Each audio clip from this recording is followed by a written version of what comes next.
You give me everything I need.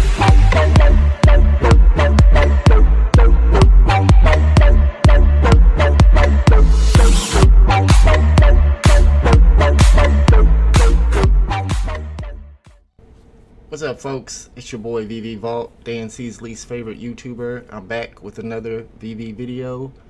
As we all know, Clockgate is no more. They have patched Clockgate finally, and we have a new drop system that has the timer. So with the new drop system, we have this countdown timer, and I'll show you guys what happened on my drop on drop day. I tried to wait for the button to pop up and then just hit it once. I'm always worried about tapping too much and hitting the cancel button on accident.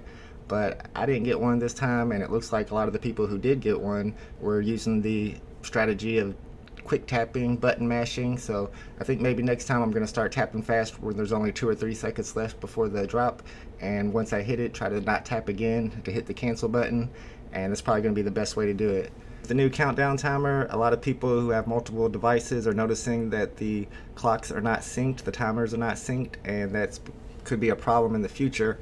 It seems like the best way to get the right sync for your timer is to refresh the page. So maybe with only a minute left or maybe 2 minutes left, you need to time it by going back and forth to see how long it takes you to get into the page. But on drop day, when you're going for a particular NFT, you might want to refresh that page by backing out and going back in it. That's going to make sure that timer is synced up to where it's supposed to be, and that's going to give you the best opportunity to get something when the timer hits 0.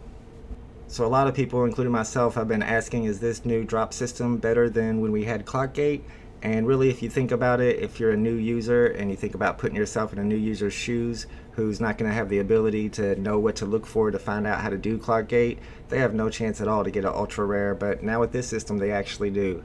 But of course, we have noticed that people who are getting the low mints are people who only have 1 collectible or 0 collectibles and are new users, so are most likely people with a lot of multi-accounts or people using emulators or scripts to auto-click the button, and it looks like the fastest people in there are getting the lowest mint, so they're able to click at the perfect time. They must know where the servers are for VeVe, I suppose, because they're able to get that exact time. And this was brought up, of course, in last night's AMA, and Dan C addressed it, and the way he's talking about how they can look internally at the data and it shows that it's a very, very low percentage, that's pretty promising and it's good to know. And I do like the new drop system better, but if we're unable to get the lowest mints, then that's going to be a problem that grows in the future, and people aren't going to be happy about that.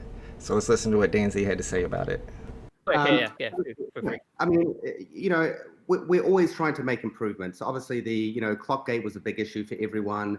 We do think long and hard about how we're going to roll out these particular updates in the platform. This is as you mentioned, Kay, this is the first iteration of what we've come out, and overall, it actually went very well. I know a lot of people out there in the Twitter sphere. There's a lot of speculation about a whole lot of things, but within the company, we have cold hard data, right? So we can really understand, are there bots? Are people getting an advantage? And we can see very, very clearly from a bird's eye perspective as to exactly what's happening there. So the feedback actually has been really awesome from the community on the buy now button. The timing. While it may seem the further away the time is from the actual drop point, there can be some variances in that, but it should be lining up very, very closely within milliseconds by the time we hit the drop point. I do have a meeting planned with the team just to cover off everything around that. It was something that we already knew about before rolling it out.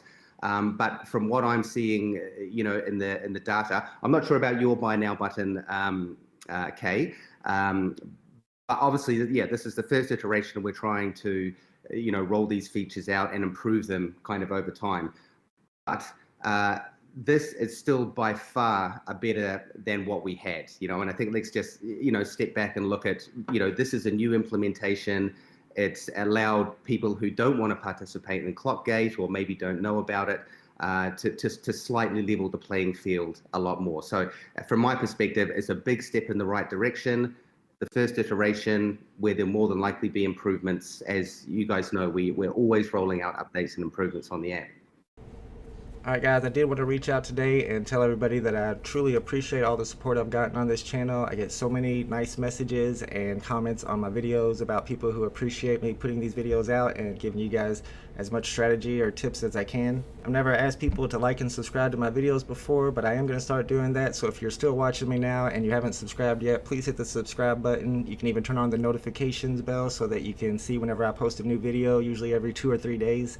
I do have a full-time job. I work as a cartographic technician, which is just fancy for map maker for the United States Census Bureau, and we just finished a decennial census, which is the one we do every 10 years that's super detailed, so we haven't had much work to do in the last few months, but new projects are coming in, so I'm not sure how often I'll be able to make these videos, but you know, it's not a high-paying job, so maybe one day when VeVe does blow up, as we all know it's going to, and if my channel blows up and I'm still doing this and I still have your guys' support, maybe I could start being one of those full-time YouTubers like the big guys, who knows.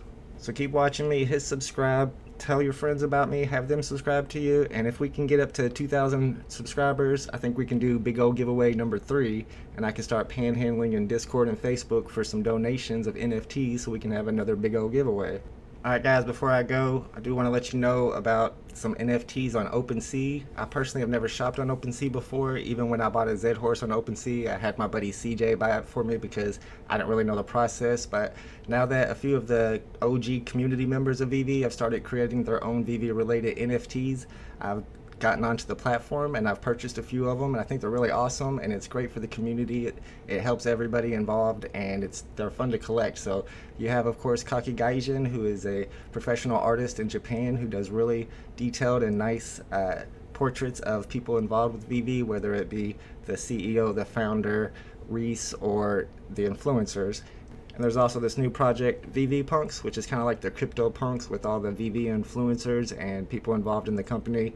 And the person who created this was nice enough to make me the secret rare with only 20 editions, so I have to shout them out, of course. Now there's another VeVe Punks with a Z on the end that's been in development for a few months now, and they've got some really cool NFTs coming out as well, so I want to show them off too. So thanks everybody for watching, and check those items out on OpenSea so you can support the VeVe community. See y'all next time. Bye-bye.